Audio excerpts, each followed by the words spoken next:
함께 읽은 민수기 6장 22절로 27절, 오늘 본문 말씀은 제사장의 축복 기도로 잘 알려져 있습니다. 22절과 23절을 보세요. 여호와께서 모세에게 말씀하여 이르시되 아론과 그의 아들들에게 말하여 이르기를 너희는 이스라엘 자손을 위하여 이렇게 축복하여 이르되. 그리고 27절도 보십시오.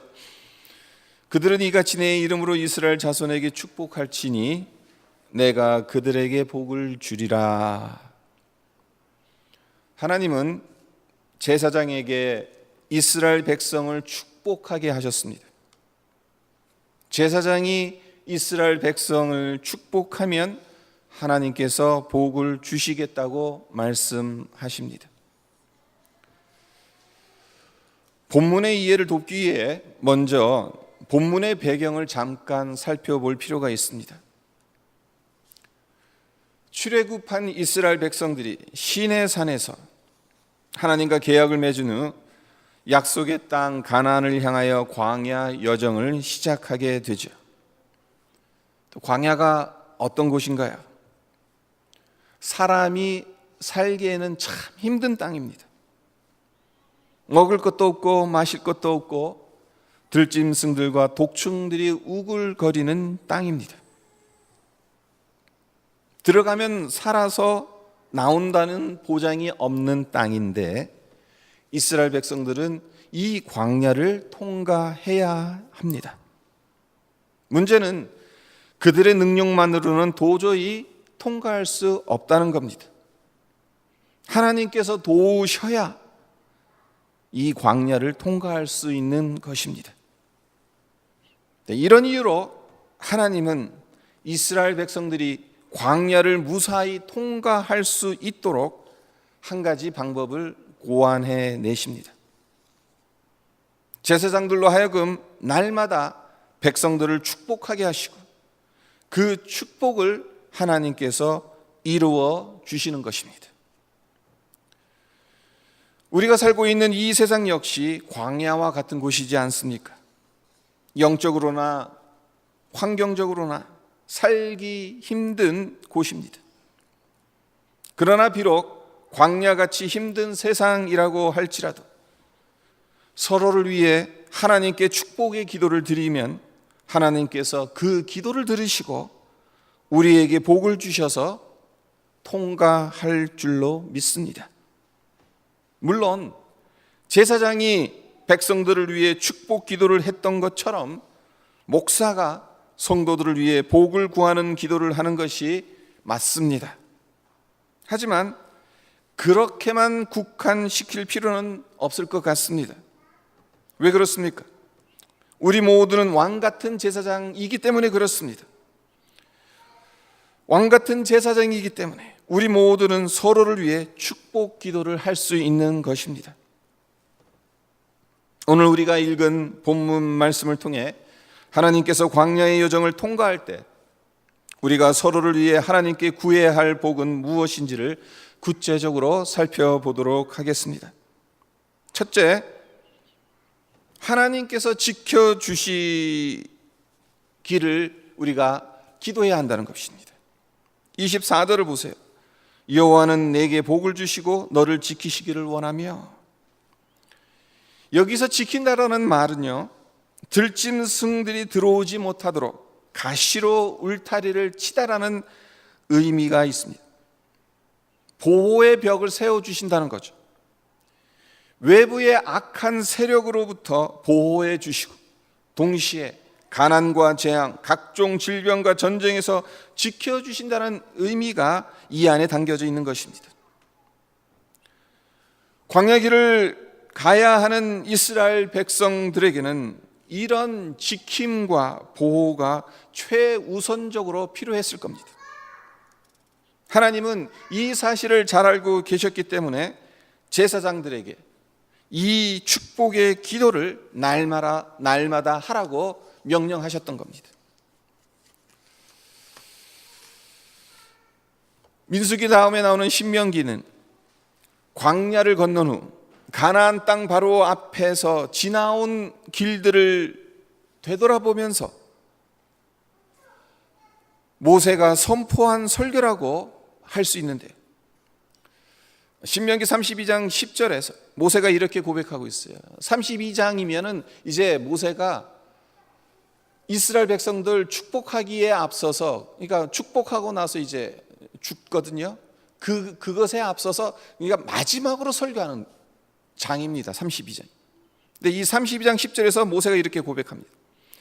여호와께서 그를 황무지에서 짐승이 부르짖는 광야에서 만나시고 호위하시며 보호하시며 자기의 눈동자같이 지키셨도다.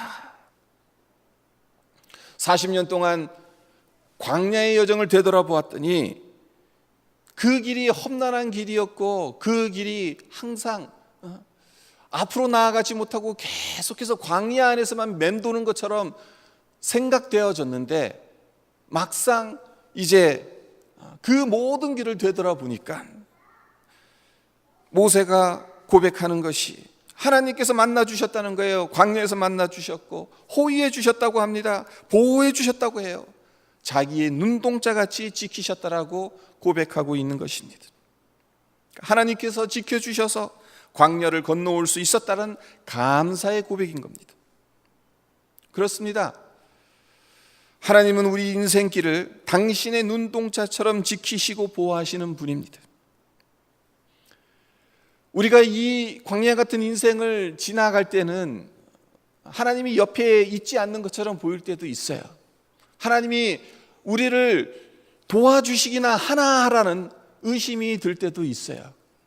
하지만 우리가 하나님 앞에 불려 올라가는 그날이 되면 모세가 했던 고백처럼 우리의 인생 이 모든 걸음걸음들이 하나님께서 지켜주셨구나, 호위해 주셨구나, 보호하셨구나, 우리 역시 이러한 고백을 드리게 될 것입니다.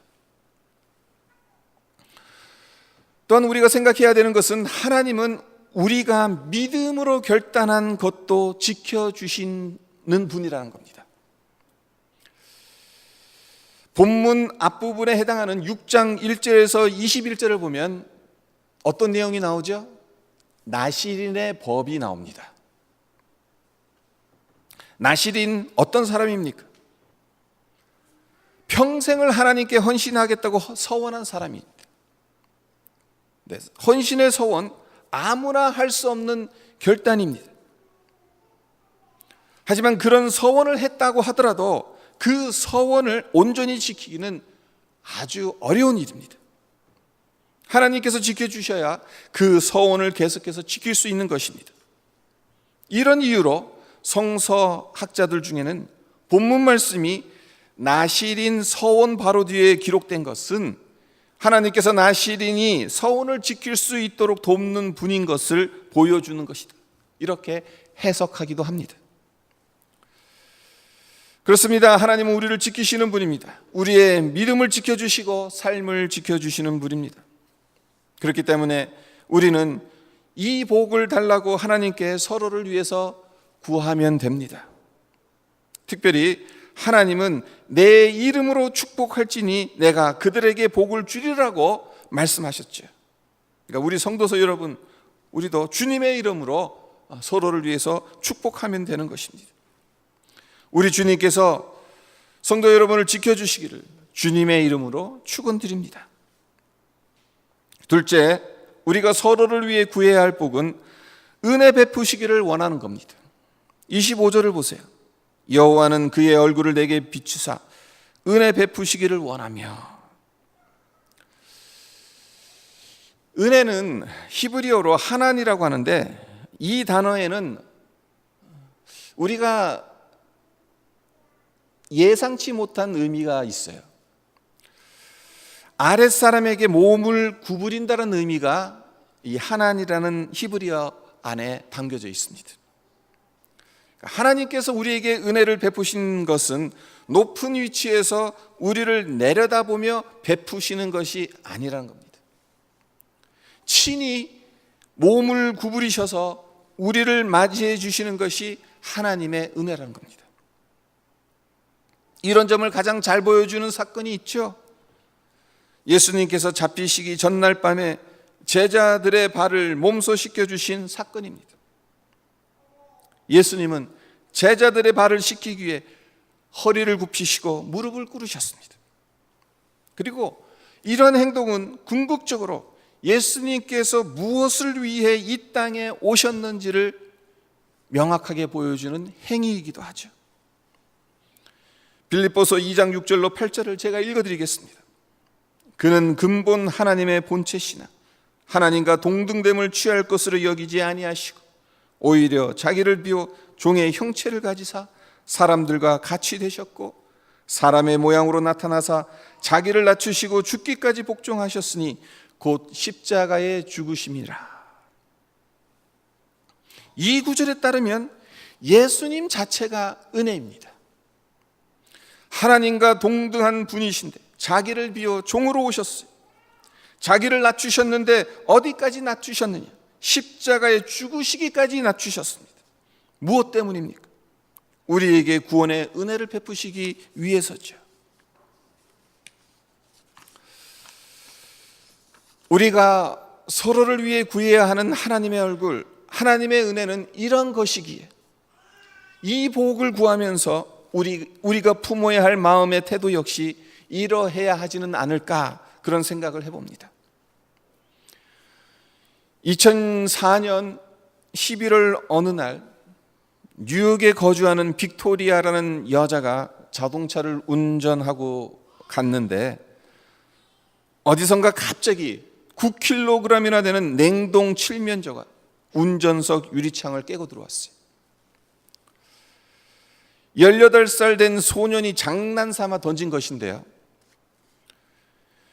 9kg짜리 냉면 칠면조가 60km 속도로 달린 자동차 안으로 들어와서 운전자의 얼굴을 가격했으니 그 충격이 어떠했겠어요?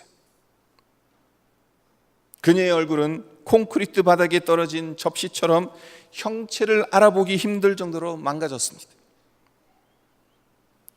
중환자실에서 사경을 헤매는 가운데 턱을 철사로 고정하고 한쪽 눈에는 의안 필름을 붙이고 산산조각난 머리뼈를 대신해서 티타늄 판을 붙이는 등 대수술을 치르고 난 후에 겨우 목숨을 건지게 됩니다. 그리고 사고가 발생한 지 9개월 후에 그녀는 추하게 망가진 얼굴을 가지고 가해자와 함께 법정에 서게 됩니다. 법정에서 가해자 소녀는 부들부들 떨면서 눈물을 흘리며 용서를 구합니다. 하지만 여론은 아주 차갑습니다. 응분의 대가를 치르는 것을 보려고 많은 사람들이 법정으로 몰려 들어왔습니다. 판사가 선고를 내립니다. 징역 6개월, 보호관찰 5년, 상담치료와 사회봉사. 그러자 법정을 가득 메운 사람들이 아무리 철부지 소년이라 하더라도 그가 저지른 죄에 비해 형량이 너무나도 낮다고 판사의 선고에 격노합니다. 모두 판사의 판결에 반대합니다. 하지만 한 사람만큼은 그러하지 않았습니다. 바로 피해자인 빅토리아였습니다.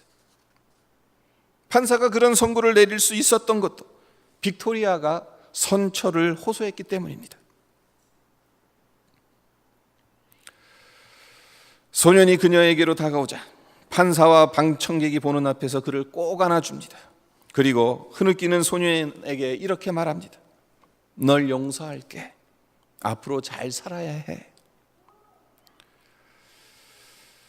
어떻게 자기 삶을 송두리째 빼앗아간 소년을 이렇게 용서하고 위로할 수 있었겠습니까? 빅토리아는 이렇게 고백합니다. 얼굴은 비록 망가졌지만 그래도 하나님께서 나를 살려주셨습니다. 나도 그에게 새로운 기회를 주고 싶습니다. 원한을 품고 살아간다면 내 영혼만 피폐해질 겁니다. 그를 용서해야 내가 자유로울 수 있고 내 인생을 살 수 있습니다. 그렇습니다. 우리가 서로를 위해 하나님의 얼굴, 하나님의 은혜를 구할 수 있는 것은 우리가 그럴 자격이 있기 때문은 아닙니다. 우리를 위해 십자가에 죽으시기까지 낮추신 예수님의 은혜를 깨닫고 경험했기 때문입니다. 생각해 보십시오. 예수님을 구주로 믿는다고 해서 우리의 모든 면이 거룩하고 의로워진 것입니까? 아니잖아요. 여전히 불신앙과 불순종과 죄악된 모습이 우리에게 있습니다. 하지만 그럼에도 하나님께서 우리를 진멸하시지 않는 이유가 무엇이겠습니까? 은혜 때문입니다.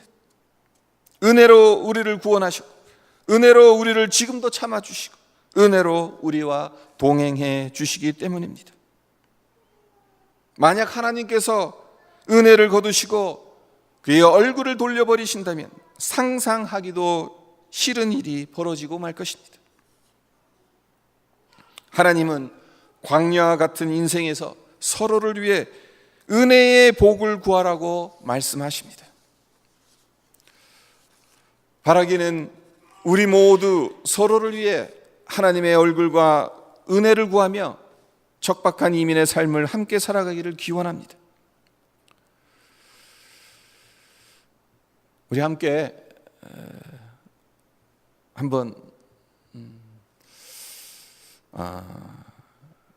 이런 기도를 함께 드렸으면 좋겠어요. 지금 옆에 계신 분들 바라보면서, 지금 옆에 계신 분들 아니면 뒤에 계신 분들 이렇게 서로 마주 보시면서 축복의 기도를 하나님께 올려드리는 시간이 되었으면 합니다.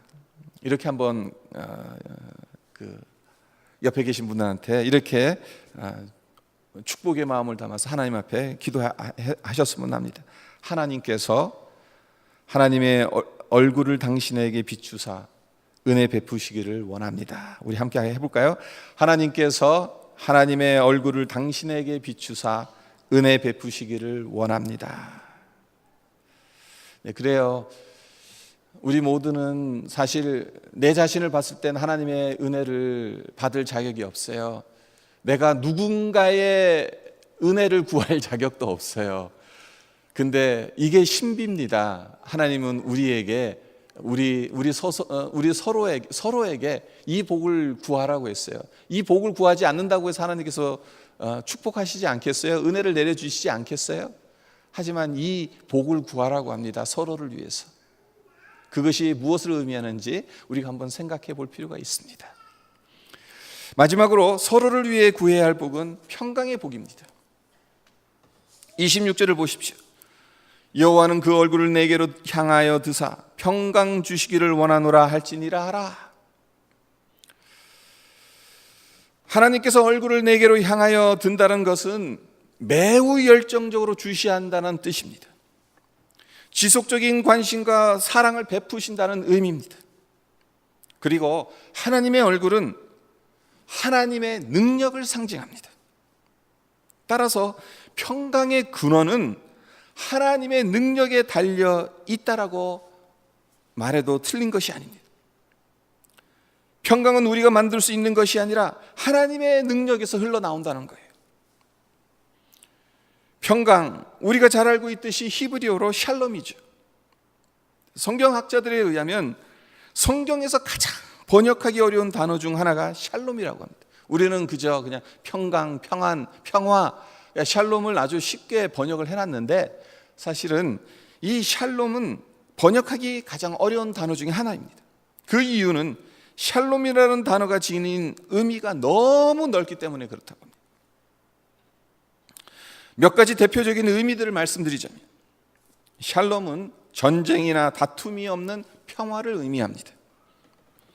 또한 모든 관계가 원만하고 막힘이 없이 소통되는 것을 의미하기도 합니다. 모든 일들이 형통하게 풀리는 것을 의미하기도 하고요, 전혀 부족함 없이 풍성함을 누리는 건 역시 샬롬이 지닌 의미입니다. 두려움이나 근심이나 절망감이 없이 기쁨과 소망으로 마음이 평안해지는 것 또한 샬롬입니다. 샬롬이 지닌 의미가 이렇게 다양하다 보니 우리가 서로를 위해 구해야 할 평강의 복 역시 그 범위가 상당히 넓습니다. 어쩌면 우리 삶의 모든 영역에 걸쳐 있다고 해도 과언이 아닙니다. 그런데 조금 전에 말씀드렸다시피 평강은 하나님의 얼굴, 즉 하나님의 능력에서 나옵니다. 그렇기 때문에 평강, 샬롬을 한마디로 정의하자면 하나님의 능력으로 가득 채워지는 것이에요. 그러니까 평화, 평안, 평강, 그 이전에 우리의 마음속에 하나님의 능력으로 가득 채워져 있는 상태, 그렇게 돼 있으면 그 자체가 우리는 샬롬을 경험하고 있다는 겁니다. 네, 하나님의 능력이 우리 삶에 충만할 때 우리는 참된 평강을 누릴 수 있게 됩니다. 많은 사람들은 환경을 탓합니다. 사람을 탓해요. 그래서 환경이 바뀌고 사람이 바뀌면 평안을 누릴 수 있다고 생각합니다. 하지만 성경은 그렇게 말하지 않습니다. 문제는 환경과 주변 사람이 아닌 하나님의 능력이 우리 마음 안에 얼마나 채워져 있는가가 문제라고 성경은 분명하게 말합니다. 네, 샬롬을 구하기 위해서는 하나님의 능력을 구해야 하는 겁니다. 평강이 우리의 영혼과 삶에 가득 넘쳐나기 위해서는 하나님께서 우리를 다스려 주셔야 하는 것입니다. 하나님의 나라가 어디에 있습니까? 어디에서 시작됩니까? 우리의 마음에서 시작되는 거예요. 하나님의 나라는 곧 샬롬의 나라인 것입니다. 19세기 미국 시카고의 성공한 변호사이며 무디 교회의 충성스러운 평신도였던 스패포드라는 분이 있었습니다. 이분이 시카고 대화하죠 때 모든 재산을 잃어버리고 말아요. 하지만 그럼에도 불구하고 가난한 자들, 집을 잃어버린, 집이 다 홀랑 다 타버린 자들, 이런 사람들 돕고 구제하는데 온 힘을 쏟아 부었습니다. 너무 힘들게 일하다 보니까 심신이 지쳐서 잠시 휴식을 취할 겸 가족들과 함께 영국으로 떠나기로 했습니다. 그래서 이 영국행 여객선 표도 예약해 놓았습니다. 그런데 그가 맡고 있었던 교회 재정이 마무리되지 않았기 때문에 그의 부인과 네 명의 딸을 먼저 보내고 그는 며칠 후에 뒤따라가기로 결정합니다. 안타까운 것은 여객선이 출발한 지 일주일 후 새벽 2시 모두 잠든 시간에 영국 선박과 정면으로 충돌하는 바람에 30분 만에 이 배가 침몰했고, 이때 스패포드 부인은 극적으로 구조되었지만 네 딸은 모두 수장되고 말았다는 겁니다. 스패포드 부인은 이 소식을 남편에게 전보로 알렸고 비보를 전해들은 교회의 목사님과 성도들이 찾아와서 스패포드를 위로하며 하나님께서 이 순간에도 평강의 복을 허락해 달라고 간절히 기도했습니다. 스패포드는 아내를 데리러 가기 위해 서둘러 영국으로 가는 배를 탔습니다. 그가 탄 배가 사고 지점을 지나가게 됐습니다. 목숨을 잃은 딸들을 생각하니 견딜 수 없는 슬픔이 밀려오는 겁니다. 하나님께 울부짖습니다. 그런데 그 순간 놀라운 일이 그의 마음 안에서 일어납니다. 이제껏 경험해 보지 못한 평안이 그의 고통스러운 마음을 적십니다. 그리고 그 평안 속에서 모든 것에 대한 답을 찾게 됩니다. 펜을 들어 그의 마음속에 밀려 들어온 평안을 시로 적어 내려갑니다. 이 시는 훗날 찬송가 가사가 되었는데 우리가 조금 전에 부른 내 평생에 가는 길, 찬송가 413장입니다. 내 평생에 가는 길 순탄하여 늘 잔잔한 강 같든지 큰 풍파로 무섭고 어렵든지 나의 영혼은 늘 편하다. 내 영혼 평안해. 내 영혼 평안해. 네, 저는 이 글을 읽으면서 중요한 것 하나를 깨닫게 되었는데요. 비보를 전해들은 스패포드를 위로하며 평강의 복을 빌었던 교회의 목사님과 성도들의 기도를 하나님께서 들으셨고 그 사고 지점에서 가장 슬퍼해야 할 때, 가장 고통스러운 그 순간에 하나님께서 말로 다 할 수 없는 평안을 그의 마음에 허락하셨다는 겁니다. 네, 하나님은 우리가 처한 환경이 어떠하든지 평강을 누리며 살아가기를 원하시기 때문에 우리에게 서로를 위해 평강의 복을 구하라고 말씀하십니다. 말씀을 맺겠습니다. 성도 여러분, 하나님은 우리를 축복하시고 싶어 하십니다. 그리고 제사장의 축복 기도를 통해 지금도 하나님의 백성들을 축복하고 계십니다. 서론에서 말씀드렸던 것처럼 본문에 나오는 제사장의 축복 기도, 먼저는 성도들을 위해 목사가 열심히 간구해야 하는 기도입니다. 하나님께서 여러분 모두를 지켜주시기를 기도드립니다. 성도 여러분 모두에게 은혜의 복을 내리시기를 기원합니다. 어떤 상황 속에서도 하나님의 능력을 경험하셔서 평강의 복을 누리시기를 바랍니다. 한 가지 더 바라는 것은 여러분 모두가 왕같은 제사장이라는 사실을 기억하셔서 성도 간에 이 귀한 축복의 기도를 서로 빌어주시기를 부탁드립니다. 그래서 광야 같은 인생, 척박한 이민의 삶에서 하나님의 복을 함께 누리고 유통하는 우리 모두가 되기를 주님의 이름으로 축원드립니다. 오늘 말씀 잠깐 묵상하면서 기도하도록 하겠습니다. 광야를 지나가고 있는 이 시점에서 하나님께서 왜 모세에게, 아론을 비롯한 제사장들에게 이스라엘 백성들을 축복하라는 이 명령을 내리셨을까? 그 당시에는 제사장들이 백성들을 위해서 축복 기도를 했습니다만 우리 모두는 왕 같은 제사장들이기 때문에 서로를 위해서 이 기도를 할 수 있는 거죠. 40년 동안 광야를 통과해야 했던 이스라엘 백성들에게 하나님께서 이 기도를 시키셨다면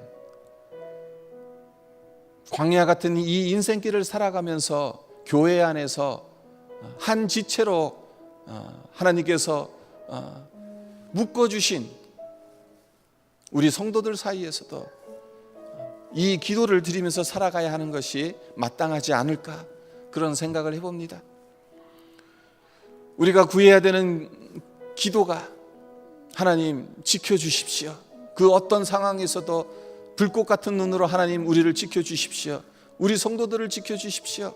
우리 중에 혹여 지금 넘어진 자들이 있습니까? 좌절한 자들이 있습니까? 믿음이 연약한 자가 있습니까? 지켜주십시오. 우리가 그렇게 기도해야 합니다. 그리고 은혜를 구하라고 합니다. 서로를 위해서 우리가 받을 자격이 있어서, 그 은혜를 구할 자격이 있어서 은혜를 구하라는 것이 아닙니다. 자격이 없기 때문에, 그렇기 때문에 더더욱 그 은혜를 서로를 위해서 구하라고 말씀하십니다. 그리고 서로의 평강의 복을 위해서 구하라고 이야기합니다. 그렇죠. 우리가 우리의 삶의 형편을 보면 우리 안에 어떻게 평강을 누릴 수 있단 말인가? 네, 하나님께서 우리에게 이 평강을 주시기를 원하신다는 거예요. 그리고 이것을 주시기 위해서 서로가 이 복을 빌라라고 말씀하십니다. 우리 교회 안에 서로를 위해서 이 복을 빌어주고, 그래서 함께 이 복을 누리고 또 유통하고, 그래서 이 참 광야 같은 이 여정을 우리 함께 정말 믿음으로 온전히 하나님 앞에 설 수 있는 믿음의 공동체가 되기를 소망하면서 하나님 앞에 기도했으면 합니다. 기도드리겠습니다. 아버지 하나님, 이스라엘 백성들이 광야의 여정에서 수많은